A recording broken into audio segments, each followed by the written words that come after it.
सभी प्रिय विद्यार्थियों को ढेर सारा नमस्कार। My self Mukesh Kumar. जैसा कि मेरे प्रिय विद्यार्थियों यहाँ पे आप ऑफिशियली अपडेट देख पा रहे होंगे, 12th बायोलॉजी वाले वह विद्यार्थी जो BHU से BS नर्सिंग कोर्स करना चाहते हैं उनके लिए गुड अपडेट यहाँ पे रहने वाला है, क्योंकि यहाँ पे गवर्नमेंट ने आपको फिर से प्रवेश का मौका दिया है और यहाँ पे कितना कट ऑफ जाने वाला है, कितने अंकों पे आपका सिलेक्शन होने वाला है, उसके बारे में चर्चा करेंगे। इसके अलावा यहाँ पे इस बार फीस क्या रहने वाला है, फोरम का क्या फीस रहेगा, कॉलेज का क्या फीस रहेगा, हॉस्टल का क्या फीस रहेगा, ये सारा क्राइटेरिया आज यहाँ पे डिस्कस करने वाले हैं।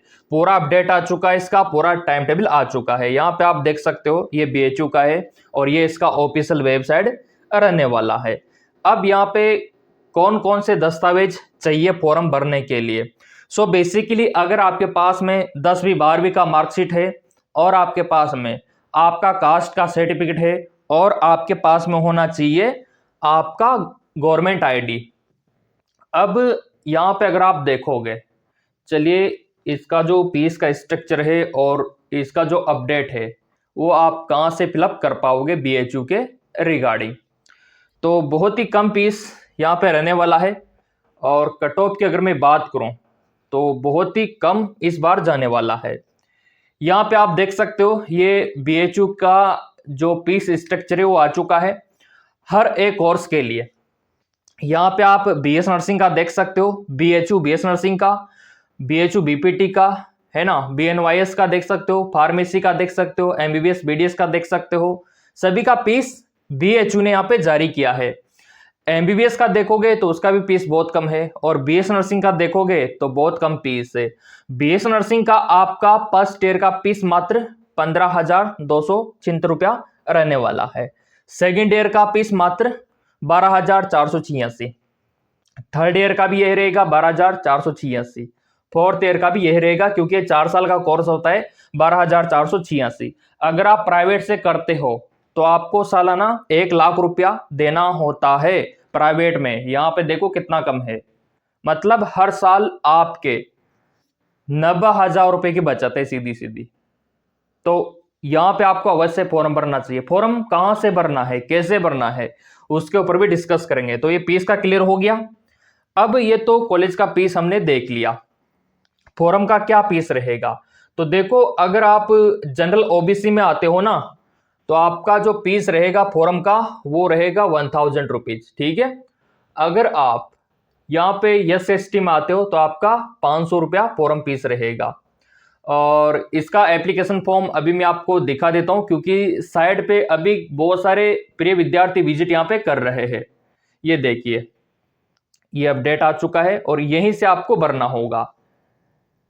और भी अगर आप देखोगे क्योंकि सर्वर काफी बिजी चल रहा है तो आपको थोड़ा इश्यू देखने को मिल सकता है वेबसाइट ओपन होने में, लेकिन आप ट्राई करोगे बार बार तो ओपन आपका हो जाएगा। ये देखिए अभी सर्वर, क्योंकि बहुत सारे विद्यार्थी चाहते हैं यहाँ पे फॉर्म भरना, इस प्रकार से ओपन हो जाएगा। ये देखो ये ओपन हो गया।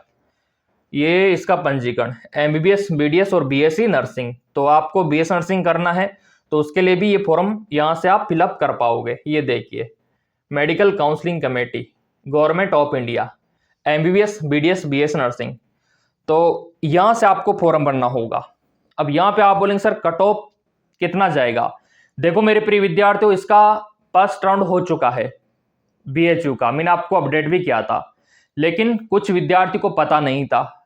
तो अब सेकंड राउंड होने जा रहा है और इसका जो कट ऑफ है मैं आपको दिखा देता हूं कि कितना कट ऑफ गया था फर्स्ट राउंड में। यहाँ पे जो कट ऑफ आपका गया था जनरल OBC का और SC/ST का मैं आपको दिखा देता हूं। यहाँ पे जनरल का जो कट ऑफ गया था रैंक वाइज मैं आपको दिखा रहा हूं कि जनरल का कितना गया था। तो 44,900 पे मिल गया था, 44,900 पे, 44,900 पे ये फर्स्ट राउंड का कट ऑफ, ये इस रैंक पे मिल गया था। और AWS की अगर मैं बात करूं तो ये मिल गया था आपको 64,600 पे, इस रैंक पे मिल गया था। और मैं OBC की बात करूं तो ये मिल गया था यहाँ पे 56,400 पे ये कट ऑफ गया है। जनरल का, एडब्ल्यूएस का, ओबीसी का। मतलब अगर आपके नीट में ये रैंक आ रखा है, जनरल वालों का 45,000 भी है ना, क्योंकि आपको पता है कट ऑफ डाउन जाएगा तो भी आप यहां पे प्रवेश ले पाओगे। और एडब्ल्यूएस में अगर आपका 65,000 है, क्योंकि 64,000 वालों को तो हो ही गया, और ओबीसी का 56,000, यानी कि यहां पे 58,000 तक भी हो जाएगा ओबीसी वालों का। ये रैंक अगर आपके नीट में है मेरे प्रिय विद्यार्थियों, तो आपका सिलेक्शन पक्का है सेकंड राउंड में। अब यहां पे आप बोलेंगे सर एस एसटी का बताओ, तो एस एसटी का भी आपको दिखा देते हैं। इसमें क्या है एस एसटी का, ये एससी वालों का फर्स्ट राउंड का, ठीक है, कितना गया था 1,72,000। मतलब जिनका ये रैंक था ना उनको मिल गया था, ठीक है ये। और एसटी वालों को कितने में मिल गया था, यहाँ पे 2,29,000 तक मिल गया था। इन रैंक पे सिलेक्शन हो गया था फर्स्ट राउंड में, और सेकंड राउंड में इससे ज्यादा जो रैंक है उनका हो जाएगा। जैसे कि 72 से अगर 75 भी है, एक 75 उनका भी हो जाएगा। यहाँ पे एसटी में 2,35,000 रैंक है, उनका भी हो जाएगा। कट ऑफ डाउन जाएगा। तो ये तो कट ऑफ की बात मैंने कर ली, क्योंकि अलग से कोई एंट्रेंस एग्जाम नहीं होगा। नीट का जो आपने एग्जाम दिया उसी के बेसिस पे सिलेक्शन होगा। मैंने बोला भी था उस टाइम पे कि नीट का फॉर्म भर दो, और बायोलॉजी वालों को तो नीट का देना जरूरी है। जिन्होंने मेरी बात मानी होगी उनको पछतावा, रिग्रेट नहीं हो रहा होगा। ये भी क्लियर हो गया। अब ये तो हो गया आपका कट ऑफ कि इस रैंक वालों का अब यहाँ पे होने वाला है। लेकिन बात मुद्दे की ये आती है कि कब से शुरू होगा आपका बीएचयू का। तो देखो यहाँ पे एमसीसी करवाएगा इसका। एमसीसी की जो वेबसाइट है यहाँ पे आप देख लो, यहीं से आपको फॉर्म भरना होगा। लेकिन कब से भरना होगा, तो चलिए यहाँ पे दिखा देते हैं कि फॉर्म आपको कब से फिलअप करना होगा। तो यहाँ पे अगर आप देखोगे राउंड 2 का जो नोटिफिकेशन है यहाँ पे आपको देखने को मिलेगा। ये देखिए यहाँ पे 29 दिखा रखा है, लेकिन एमसीसी ने डेट को पोस्टपोन किया है। ऊपर अगर आप देखोगे तो यहाँ पे देखो आप, second round coming soon, update soon, मतलब जल्दी शुरू होने वाला है, ये इन्होंने बोल रखा है। ये देखिए यहाँ पे बोल रखा है second round counselling available up to 5 PM 5 सितंबर, 5 सितंबर तक अवेलेबल रहेगा। ये लास्ट इन्होंने दिखा रखा है।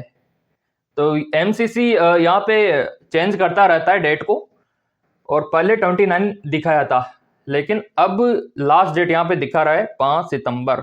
यानी कि अगर आप एनएमसी पे जाके देखोगे तो कुछ बदलाव आपको वहां पे भी देखने को मिलेगा। अभी चलो उस पर विजिट करके देख लेते हैं। ये जो वेबसाइट है देखो, ये वाली वेबसाइट अलग है, और यहाँ पे अगर आप देखोगे ना तो अलग टाइम टेबल शो करेगा। यहाँ पे अगर आप देखोगे तो बोल रखा है कि सेकंड राउंड काउंसलिंग टिल 31 अगस्त से शुरू होगा। पहले क्या बोल रखा था 29, 29, और अब 31 बोल रखा है, क्योंकि ये पहले तो सीट मैट्रिक्स जारी करेगा। अभी सीट मैट्रिक्स जारी नहीं किया सेकंड राउंड का कि कहाँ पे कितनी सीटें खाली है। तो पहले सीट मैट्रिक्स आएगा, उसके बाद ही काम होगा। तो अभी कुछ इनका जो मैनेजमेंट है वो नहीं बैठ रहा होगा, तो 29 से इन्होंने शुरू नहीं किया। अब 31 के लिए बोल रहा है कि 31 से शुरू करवा देंगे। तो कोई दिक्कत नहीं, 31 से अगर शुरू करवाएगा तो भी हम फॉर्म भर देंगे। और लास्ट डेट यहाँ पे 5 सितंबर दिखा रखा है ना। तो देखो इनको भी देखना पड़ता है। तो बीएचयू का आपका जो काउंसलिंग शुरू होगा वो 21 से होगा, 31 अगस्त से। वो तो मैं आपको अपडेट कर ही दूंगा, क्योंकि आपने सब्सक्राइब कर रखा है, बेल आइकन पे प्रेस कर रखा है। फॉर्म यहीं से आपको भरना होगा, ना कि इस वेबसाइट से। ये जो बीएचयू का वेबसाइट है वहां से आपको नहीं भरना है। फॉर्म का पीस मैंने आपको दिखा दिया। योग्यता यही है कि आपका नीट एग्जाम देना जरूरी है, जो कि आपने दिया होगा। सो बेसिकली इस वेबसाइट से आप नहीं भर पाओगे, ओनली आपको एमसीसी का ऑफिशियल जो वेबसाइट है वहां से भरना होगा। तो यहाँ पे कौन कौन फॉर्म भरना चाहता है कमेंट करके बता देना। बाकी कट ऑफ मैंने आपको दिखा दिया, पीस मैंने आपको दिखा दिया। सिलेक्शन आपका नीट का जो स्कोर है उसी के बेसिस पे होने वाला है। बाकी अगर आपके 200 नंबर भी है तो आपको ज़रूर ट्राई करना चाहिए, सिलेक्शन के चांस बहुत ज़्यादा है। और सब्सक्राइब कर रखा होगा तो जैसे ही लिंक एक्टिवेट करेगा एनएमसी, एमसीसी, तुरंत मैं आपको अपडेट कर दूंगा। धन्यवाद।